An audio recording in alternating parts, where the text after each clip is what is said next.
O último brinde de Ana. A apresentação. Ana Vieira dos Santos, 34 anos, tinha mania de contar os azulejos do banheiro da empresa sempre que o estresse apertava. Eram exatamente 127, incluindo os 3 quebrados perto do ralo, que ninguém nunca consertava.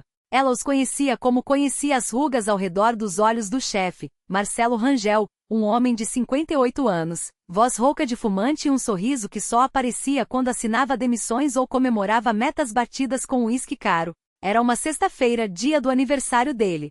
Ana, assistente executiva há 8 anos, havia organizado a festa no terraço do prédio como sempre. Mesa com toalha branca, garrafas de vinho respirando, um bolo de chocolate com calda de laranja, o favorito dele. O escritório de arquitetura Rangel e Associados não era grande, mas era seu, pelo menos era o que Marcelo repetia nos discursos de final de ano, batendo a mão no peito como se o lugar fosse uma extensão do próprio coração. Ana ajustou o colar de pérolas falsas, presente da mãe para dar sorte nos negócios, e olhou o relógio, 18h45. Os funcionários chegavam aos poucos, com sorrisos forçados e presentes embrulhados em papel brilhante. Ela, como sempre, não havia comprado nada. Marcelo detestava objetos inúteis. Experiências, Ana. A vida é feita de experiências, ele dizia, enquanto assinava cheques para si mesmo. O terraço estava iluminado por luzes de fadas que piscavam no ritmo do vento. Do alto, dava para ver o Rio de Janeiro engolindo o sol, os prédios de Copacabana refletindo o último clarão do dia. Ana respirou fundo. Odiava alturas. 2. O conflito. Marcelo chegou atrasado como de costume com um terno italiano que cheirava a lavanda e cigarro. Cumprimentou todos com apertos de mão firmes, aceitou os presentes com um aceno de cabeça, mas parou quando viu Ana. Você não me trouxe nada, né? Perguntou, os olhos brilhando com algo entre diversão e desafio. Você sempre diz que não gosta de coisas. Ela respondeu, secando as mãos suadas na saia. Verdade. Ele riu, um som gutural. Mas hoje é diferente. Ana não entendeu. Até que Marcelo subiu em uma cadeira, bateu na taça com um garfo e pediu silêncio. Hoje completo 60 anos de vida e 30 de empresa, começou, a voz ecoando. E decidi que é hora de uma mudança. Os funcionários trocaram olhares. Ana sentiu o estômago embrulhar. A partir de amanhã, a Rangel e Associados têm nova dona. Silêncio. Minha sócia, minha amiga, minha herdeira, ele fez uma pausa dramática. Ana Vieira dos Santos. O ar parou. Ana ouviu o próprio coração batendo nos tímpanos. O quê? Isso mesmo, Marcelo continuou, saltando da cadeira. Assinei os papéis hoje cedo. A empresa é sua, Ana. Toda sua.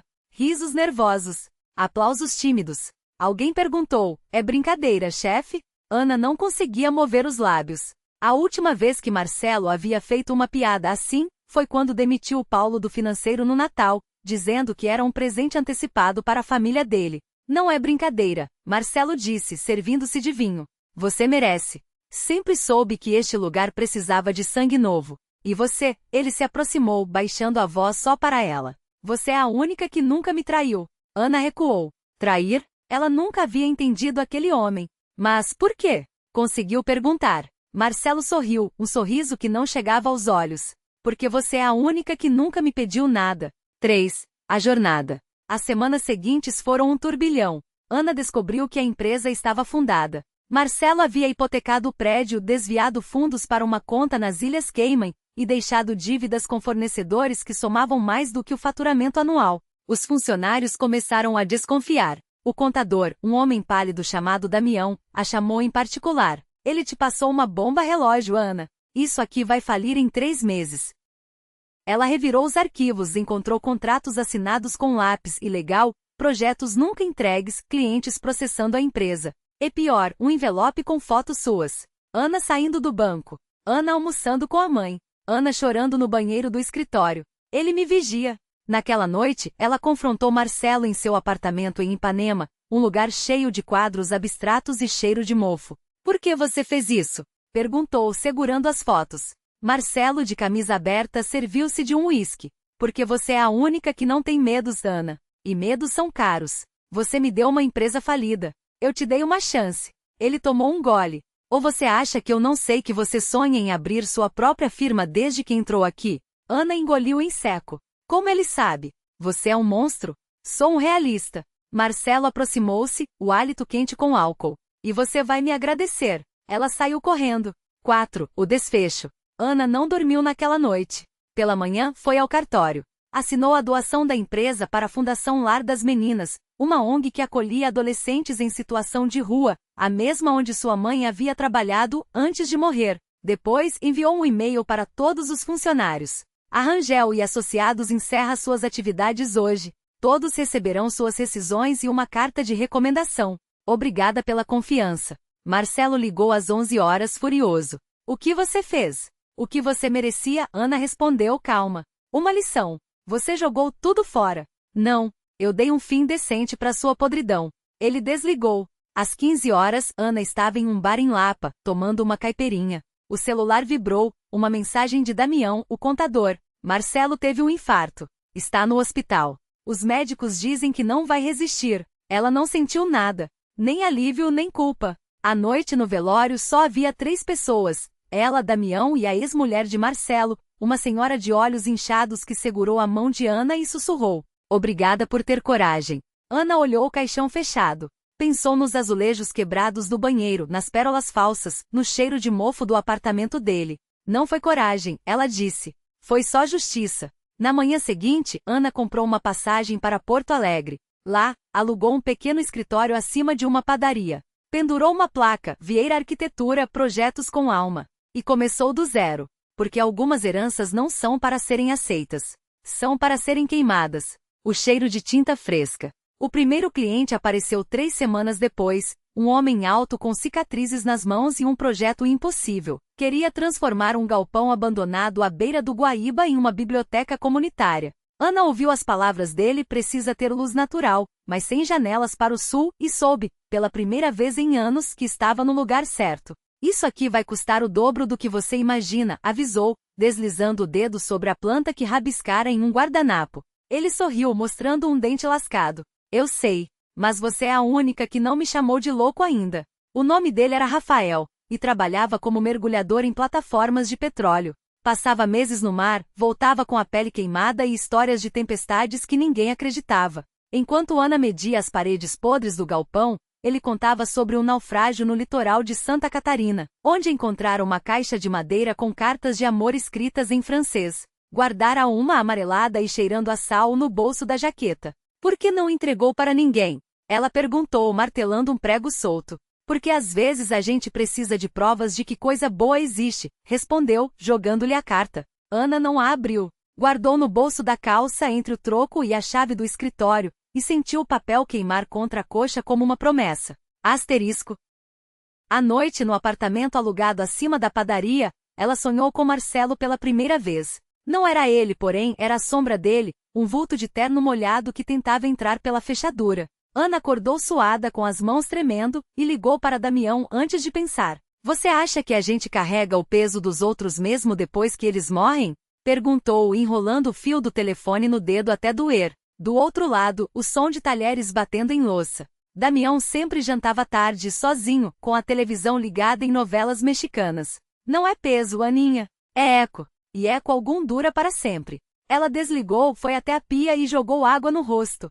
Quando olhou no espelho, viu a carta de Rafael espelhada no bolso, o selo desbotado como uma cicatriz. Asterisco. A biblioteca ficou pronta em 6 meses. Rafael trouxe madeiras de demolição, Ana projetou estantes em espiral que subiam até o teto, como uma concha. No dia da inauguração, crianças correram entre os corredores, velhos passavam os dedos nos livros como se fossem relíquias, e Rafael segurou o braço de Ana quando ela tentou sair sem ser notada.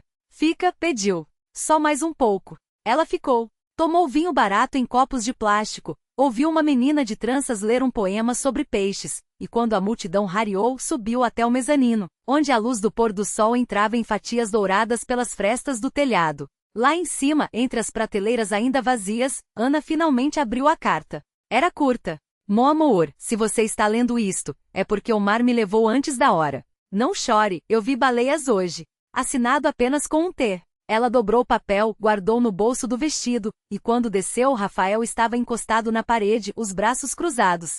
E aí? Perguntou. E aí nada, mentiu Ana, passando por ele. Só uma carta velha. Mas naquela noite, enquanto o vento batia nas vidraças do apartamento, ela pegou uma folha de papel em branco e começou a escrever. Não para Marcelo, não para si mesma. Para o mar. Se você levar alguém que eu amo, me avise antes.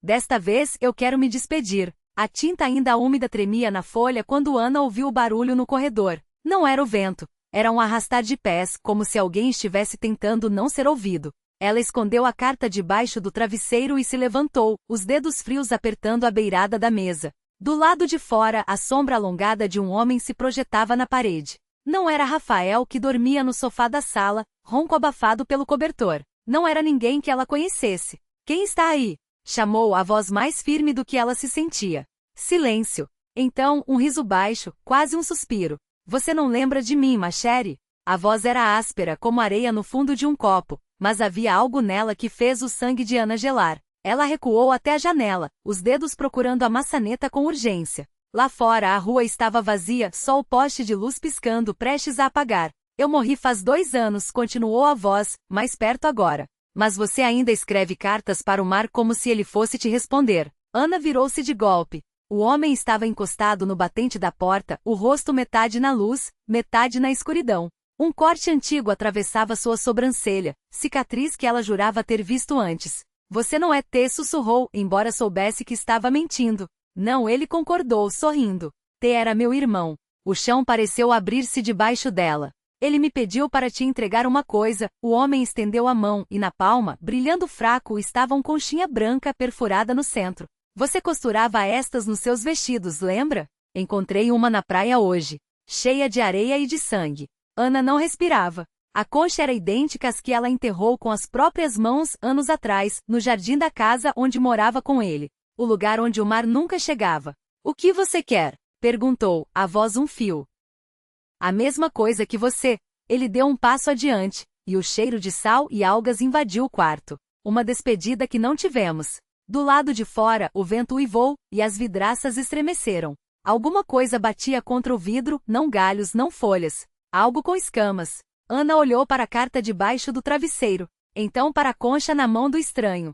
E soube, com uma certeza que doía, que o mar já tinha respondido. A respiração das ondas que não voltam. O homem, se é que ainda podia ser chamado assim, estendeu a concha como quem oferece uma chave. Seus dedos longos e entrelaçados por veias azuis que pulsavam ao ritmo de uma maré imaginária, tremiam levemente. Não era medo. Era pressa. Você enterrou 7, disse ele, e a voz arrastava sílabas como se fossem seixos. Eu desenterrei 6.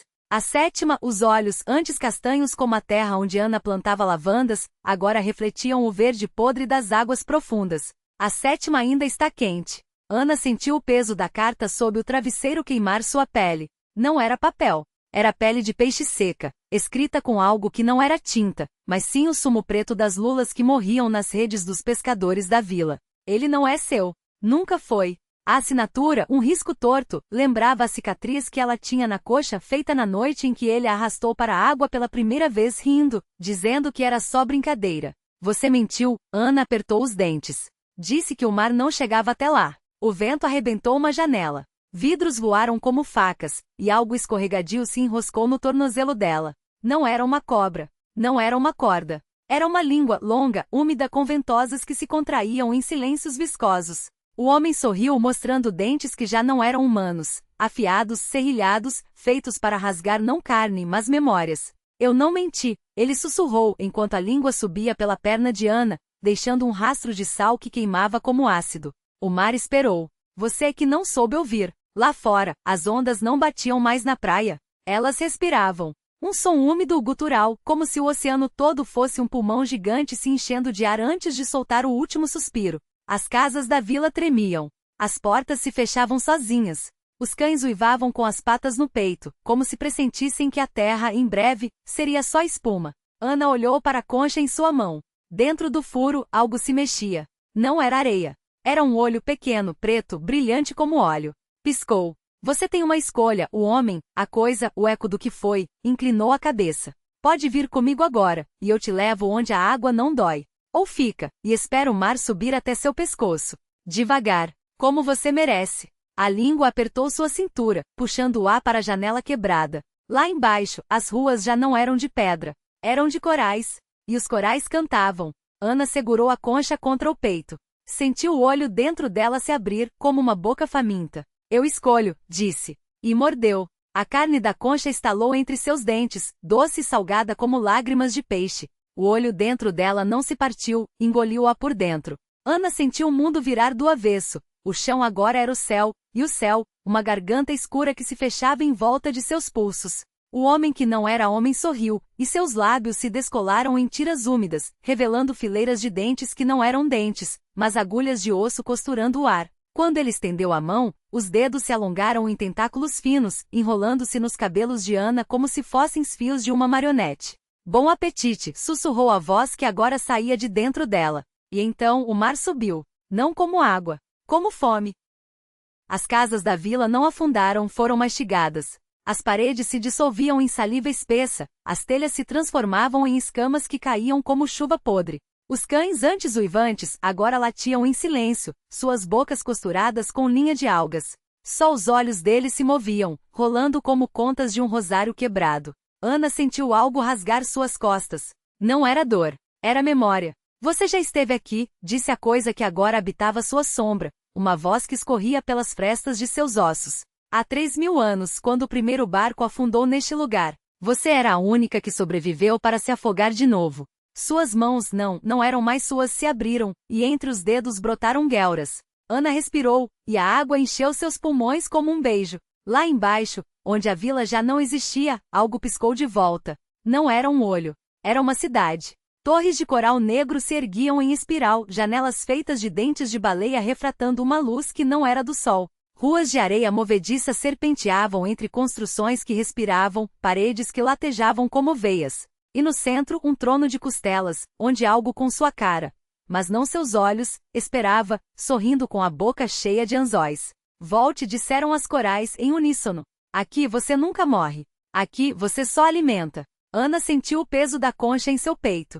Dentro dela, o olho havia se multiplicado. Agora eram 1000, e todos a observavam. E então ela sorriu de volta, porque havia uma terceira escolha. E ela ia morder de novo. O mar não esquece. A primeira vez que Ana mordera fora por instinto. Agora mordia por prazer. Os anzóis estalaram como ossos secos quando seus dentes, afiados demais para uma boca humana, cravaram-se na palma da coisa que usava seu rosto. Não era sangue que jorrou, mas uma seiva espessa, escura como tinta de lula, que se enroscou em seus dedos como serpentes recém-nascidas. O trono de costelas tremeu. As torres de coral negro gemeram, e as janelas de dentes de baleia trincaram, liberando um som que não era música, mas a memória distorcida de choros afogados. Você não pertence a este lugar, sussurrou a coisa, e sua voz era a de Ana aos 7 anos, quando ainda acreditava que o mar devolvia o que se perdia nele. Mas Ana já não era a mesma. A concha em seu peito pulsava, quente como um coração prestes a explodir. Os 1000 olhos dentro dela piscaram em sincronia, e ela entendeu, não eram testemunhas. Eram chaves. Com um movimento brusco arrancou a própria pele do antebraço. Não doía. Não sangrava. De baixo, a carne brilhava em tons de azul profundo, escamosa, marcada por veias que corriam em padrões geométricos, o mesmo desenho das ruas de areia movediça lá embaixo. Ela era o mapa. E o mapa era ela. Você me deu um corpo, Ana disse, e sua voz agora era o ruído das ondas quebrando contra rochas, o estalo de algas secas sob os pés, o silvo do vento antes de uma tempestade. Mas esqueceu que eu já tinha um nome. A coisa no trono se contorceu. Seu sorriso de anzóis se alargou até rachar o queixo, e das fendas escorreram mais memórias que não eram suas. O cheiro de pão queimando na casa da avó, o gosto do primeiro beijo roubado atrás do trapiche, a dor surda de um osso quebrado aos 12 anos. Tudo isso era isca. Tudo isso era mentira. Você é minha. A voz agora era um coro, milhares de gargantas falando ao mesmo tempo, algumas humanas, outras não. Você sempre foi. Ana fechou os punhos. Sentiu as escamas em seus braços se erguerem, afiadas como lâminas. E então ela fez o que nenhuma das outras tinha feito antes. Ela cuspiu de volta. Não foi saliva. Foi água do mar, carregada com o veneno das algas que cresciam só nas profundezas onde a luz morria. Foi o sal das lágrimas que ela chorara quando enterrou a irmã na areia, anos atrás. Foi o ferro das âncoras dos navios que naufragaram tentando fugir daquele lugar. A substância atingiu o trono, e as costelas começaram a apodrecer em tempo real, desmanchando-se em pó branco que se dissolveu antes de tocar o chão. As torres de coral negro estremeceram. As ruas de areia movediça se retorceram como cobras feridas. E no centro de tudo, a coisa que não era Ana gritou, não de dor, mas de reconhecimento. Porque Ana não era uma intrusa. Era a primeira que havia voltado. As regras eram simples. 1. Quem descia ficava. 2. Quem ficava esquecia. 3. Quem lembrava quebraria o ciclo. E Ana se lembrou de tudo. Até do nome da cidade afundada. Ventre. E agora, ela ia arrastá-la de volta à superfície, mesmo que tivesse que afogar o mundo para isso. O mar não devolve os seus. Ana estendeu as mãos e as veias se romperam em filamentos de algas negras, tecendo-se as paredes de ventre como costuras em uma ferida antiga. A cidade não resistiu. Não podia. Porque ela não era uma prisioneira, era a chave. As torres de coral estalaram como ossos ao nascer. A areia movediça se ergueu em ondas vivas, arrastando consigo os esquecidos, milhares de vozes que por séculos sussurraram o mesmo nome no escuro. Ana, Ana, Ana. Não era um grito. Era um eco de algo que sempre esteve lá, esperando que alguém lembrasse para existir. O céu acima de ventre não era azul. Era a barriga de um peixe morto, esticada até rasgar. Quando a primeira luz verdadeira tocou as ruínas, não houve glória, apenas o som de água escorrendo de pulmões que há muito haviam esquecido como respirar. Os que subiram com ela não eram pessoas. Eram sombras com forma de gente, desmanchando-se no ar como fumaça molhada. Ana ficou na praia, os pés afundando na areia que ainda tremia. À sua frente, o oceano recuou quilômetros, revelando o esqueleto da cidade como um cadáver dissecado. E no centro, ela mesma, não a Ana que voltará, mas a que nunca saíra. Uma figura de sal e ferro, sentada no trono de âncoras podres, sorrindo com os dentes de todos que tentaram fugir. Você não quebra ciclos, disse a coisa que era e não era Ana. Você só os alimenta. E então Ana entendeu. Ventre não era uma prisão. Era um útero. E ela não a libertara, dera à luz algo que sempre esteve grávido de si mesmo. O mar voltou com tudo. Não para afogar, mas para reclamar. As ondas não carregavam água. Carregavam mãos, dentes, os olhos de cada naufrágio que já chorou naquele lugar. E quando a primeira delas tocou seus tornozelos, Ana não recuou. Porque finalmente sabia. Ninguém escapa do que nos pariu.